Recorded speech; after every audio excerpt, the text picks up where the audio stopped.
Organic పద్ధతిలో మీ చర్మాన్ని తెల్లగా మార్చుకోవాలనుకుంటున్నారా? సంప్రదించండి డాక్టర్ మాధవిని. నమస్కారం అనిల్ సింగ్ గారు. నమస్తే శిరీష. సార్ మనము లోన్స్ గురించి, స్కీమ్స్ గురించి వీటి గురించి ఎక్కువగా మనం మాట్లాడుతూ ఉంటాం. అయితే రీసెంట్‌గానే మన central government national pension scheme provide చేస్తుంది. సో ఈ స్కీమ్ ఎవరెవరికి అర్హులు అండ్ దీనికి కావాల్సిన డాక్యుమెంట్స్ ఏంటి? దాని ప్రొసీజర్ ఒకసారి. ఇది జస్ట్ నేషనల్ పెన్షన్ స్కీమ్ వినడానికి చాలా ఆర్డినరీ వర్డ్ లాగున్నా ఇందులో ఉన్న డీటెయిల్స్ తెలుసుకుంటే ఇప్పుడే పరిగెత్తుకుంటే వెళ్ళి మీరు కూడా స్టార్ట్ చేస్తారు ఆ స్కీమ్లో అన్ని ఇన్వెస్ట్మెంట్. బెనిఫిట్స్ ఉన్నాయంటారా? ఎస్, నెలకి 2 లక్షల రూపాయలు సంపాదించే పాసిబిలిటీ ఉంది ఈ స్కీమ్ ద్వారా. 100% ఇది గవర్నమెంట్ ఆఫ్ ఇండియానే చెబుతుంది, నేను కాదు. నేను కొత్తగా స్టార్ట్ చేసిన స్కీమ్ కాదు, గవర్నమెంట్ ఆఫ్ ఇండియా స్టార్ట్ చేసింది. అంటే it is known as passive income for pension లాంటి, అంటే రిటైర్మెంట్ లైఫ్లో జనరల్గా మీకు పనికొచ్చే ఇన్కమ్ ఇది. అయితే ఎలా? ఇందులో ఒక ఇంపార్టెంట్ విషయం అందరూ గమనించాలి. ఇప్పటిదాకా అందరూ ఏమనుకుంటారంటే ఎవరైతే ఆల్రెడీ ఎన్పిఎస్లో ఇన్వెస్ట్మెంట్ చేశారో మరి మాకు అలాంటి రిటర్న్స్ రాలేదు కదండి అంటే, అది ఎందుకు రాలేదు, ఎలా మీరు రాబట్టుకోవచ్చు, ఆ డీటెయిల్స్ అన్ని కూడా చెప్తా.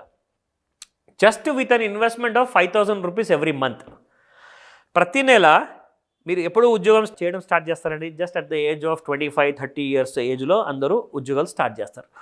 సో ఉద్యోగం స్టార్ట్ చేసిన తర్వాత రిటైర్మెంట్ అనేది 58th ఇయర్కో 60th ఏజ్ ఉన్న వాళ్ళకి రిటైర్మెంట్ అనేది వచ్చేస్తుంది. ఓకేనా? అకార్డింగ్ టు ద గవర్నమెంట్ కానివ్వండి ఆర్ ప్రైవేట్ సెక్టర్ కానివ్వండి 60 years తర్వాత జనరల్గా వర్క్ చేయరు, ఒక రిటైర్మెంట్ లైఫ్ ఉంటుంది. అయితే దాని తర్వాత ఏంటి? చాలామంది అంటారు టర్మ్ ఇన్సూరెన్స్ పాలసీస్ ఉన్నాయి, అది ఉన్నాయి, ఇది ఉన్నాయి, 1,00,000 ఐడియాస్ ఉన్నాయి. సింపుల్గా చెప్తాను, టెన్షన్ పడకండి, కన్ఫ్యూజన్ అవ్వకండి, అటు ఇటు వెళ్ళకండి. స్ట్రెయిట్గా ఎన్పిఎస్ స్కీమ్లో ఇన్వెస్ట్మెంట్ చేయండి. ఎందుకంటే 2 lakhs rupees at the age of 60th year, మీరు ఎప్పుడైతే 60 ఏళ్ళు టచ్ అవుతారో అక్కడి నుంచి 61st ఇయర్ నుంచి మీకు పెన్షన్ రూపంలో నెలకి 2 లక్షల రూపాయలు వస్తుంది. అదేంటి, 2 లక్షల రూపాయలకి ఇవాళ విలువ ఉండొచ్చేమో ప్రతి నెల, కానీ at the age of 60th year నేను ముసలోని అయిపోయిన తర్వాత అప్పుడు 2 లక్షల రూపాయలకి ఏం వస్తుంది సార్? 1,00,000 రూపాయలకి కేజీ బియ్యమే వస్తుందేమో, నాకు 2 కేజీలు బియ్యం వస్తాయి సార్ 2 లక్షలుగా అంటుకుంటారు. డౌట్ సాధారణంగా, నో డౌట్, అది క్లియర్ అండి, మీరు చెప్పింది నిజమే. కానీ ఇన్ఫ్లేషన్ పెరుగుతుంది, యాక్సెప్టెడ్. కానీ ఇన్ఫ్లేషన్ని మీరు బీట్ చేయాలి అంటే, ఖచ్చితంగా మీరు బీట్ చేయాలి అంటే మీ అర్నింగ్స్ కూడా మీరు ఖచ్చితంగా మీరు పెంచుకోవాలి. అంటే రిటైర్మెంట్ లైఫ్ తర్వాత మీరు ఎలాగైతే మీరు ఎవరి మీద ఆధారపడకుండా మీరు బ్రతకాలి అనుకుంటారో వాళ్ళ సమయంలో మీరు ఖచ్చితంగా ఒక మంచి ఎర్నింగ్స్ మీ దగ్గర ఉండాలి. అంటే గర్వంగా మీరు బ్రతకగలగాలి.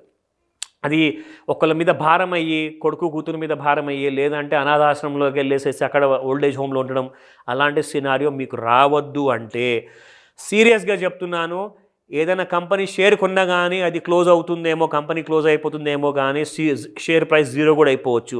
సో ఇదే టైంలో నేను ఏం చెప్తానంటే, this is a right time to start getting the freedom for your finance. If you have that freedom to earn that kind of money, మిమ్మల్ని ఎవరు కూడా టచ్ చేయరు. సో నేనే చెప్తానంటే, మీకు 2 లక్షలు కాదు, కొంచెం ఎక్కువ కావాలనుకోండి, ప్రతి సంవత్సరము మీరు ఏం చేస్తారంటే మీ పెట్టుబడి ఏదైతే పెడుతున్నారో 5,000 రూపంలో ప్రతి సంవత్సరం జస్ట్ దాన్ని 10% పెంచుకుంటూ వెళ్ళిపోండి. ఎందుకంటే మీ జీతం పెరుగుతూ ఉంటుందా, మీ అవసరాలు పెరుగుతాయా, సో మీ అర్నింగ్ కూడా పెరుగుతుంది కదా. సో మరి అలాంటప్పుడు మీరు 60th ఇయర్ వరకు 5,000 ఎందుకు పెట్టుబడిగా పెడుతున్నారు?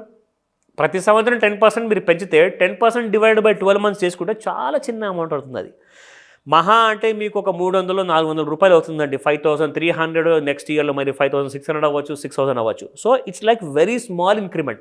10% మీరు ఇంక్రీజ్ చేసుకుంటూ వెళ్తే మీకు 60th ఇయర్ మీరు రీచ్ అయిన తర్వాత 61st ఇయర్ నుంచి మీకు minimum 4-5 lakh rupees per month వస్తుంది, విచ్ ఈజ్ హ్యూజ్ మనీ అండి, నిజంగా చెప్తున్నాను. ఎందుకంటే మీరు రిటైర్మెంట్ అయిన తర్వాత, ఓల్డ్ అయిన తర్వాత అవసరాలు అనేటివి చాలా తక్కువ. అఫ్కోర్స్ హెల్త్ గురించి ఉండొచ్చు, మీకు హెల్త్ ఇన్సూరెన్స్ ఉంటుంది కాబట్టి that will be taken care bye health insurance. కానీ మీకు ఉన్న జనరల్గా ఒక హాలిడేస్ కానివ్వండి, నార్మల్ లైఫ్ గడపాలంటే కానివ్వండి, ఏదైనా నార్మల్ కల్చర్లు ఉంటాయి, ఇవన్నీ కూడా చూసుకోవాలంటే ఖచ్చితంగా మనకు ఒక చిన్న అమౌంట్ అనేది అవసరం పడుతుంది.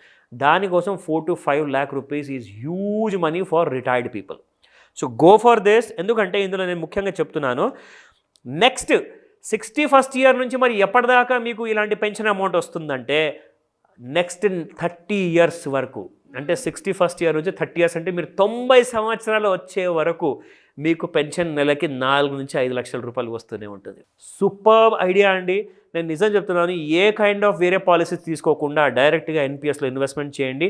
And great information sir. మరి ఇలా ఎవరైనా కూడా లోన్స్కి సంబంధించిందో లేదంటే స్కీమ్స్కి సంబంధించిన ఇన్ఫర్మేషన్ తెలుసుకోవాలి అంటే ఏ విధంగా మిమ్మల్ని అప్రోచ్ చేయ ఛాన్స్ ఉంది? ఖచ్చితంగా శిరీష, ఎందుకంటే ఇందాక మనము ఈ ఇన్వెట్స్ గురించి మాట్లాడుకున్నాము, అలాగే ఇంకా వేరే ఇన్వెస్ట్మెంట్ ఆప్షన్స్ ఉన్నాయి. వీళ్ళతో పాటే చాలామందికి అప్పులు ఉన్నాయి.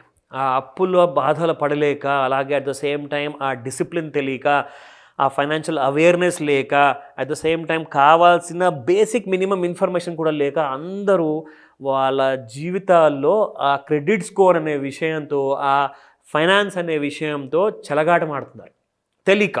ఎందుకంటే తెలిసిన తప్పులు కావు ఇవి. ఎవరు కూడా ఇలాంటి తప్పులు తెలుసుకున్న తర్వాత చేయరు, ఎందుకంటే వాళ్ళ కెరియర్ ఫినిష్ అయిపోతుంది. ఒకసారి క్రెడిట్ స్కోర్ మినిమంకి వచ్చేసింది అనుకోండి, మినిమం ఇస్ 300, మ్యాక్సిమం ఇస్ 900. ఒకవేళ అలా పడిపోయిందంటే మాత్రం ఖచ్చితంగా ఏ బ్యాంకు కూడా దగ్గర రానివ్వదు. దానికి ఎలాంటి కైండ్ ఆఫ్ స్ట్రాటజీస్ ఉన్నాయి, ట్రిక్స్ ఉన్నాయి, అవన్నీ కూడా మనం క్లాస్లో నేర్పిస్తాము. అట్ ద సేమ్ టైం ఎవరికన్నా పర్సనల్ అపాయింట్మెంట్ కావాలి అంటే ఆర్ కాల్ అపాయింట్మెంట్ కావాలి అంటే స్క్రీన్ పైన కనిపిస్తున్న నెంబర్కి కాల్ అయినా చేయొచ్చు, లేదంటే వాట్సాప్ మెసేజ్ కూడా పంపిస్తే మీకు ఇమీడియట్గా రెస్పాన్స్ కూడా వస్తుంది. సో పూర్తి డీటెయిల్స్ మీకు తెలియజేయబడతాయి. సో ఇమీడియట్గా రిజిస్టర్ చేసుకోండి. Thank you sir. Thank you so much. Welcome Sirisha.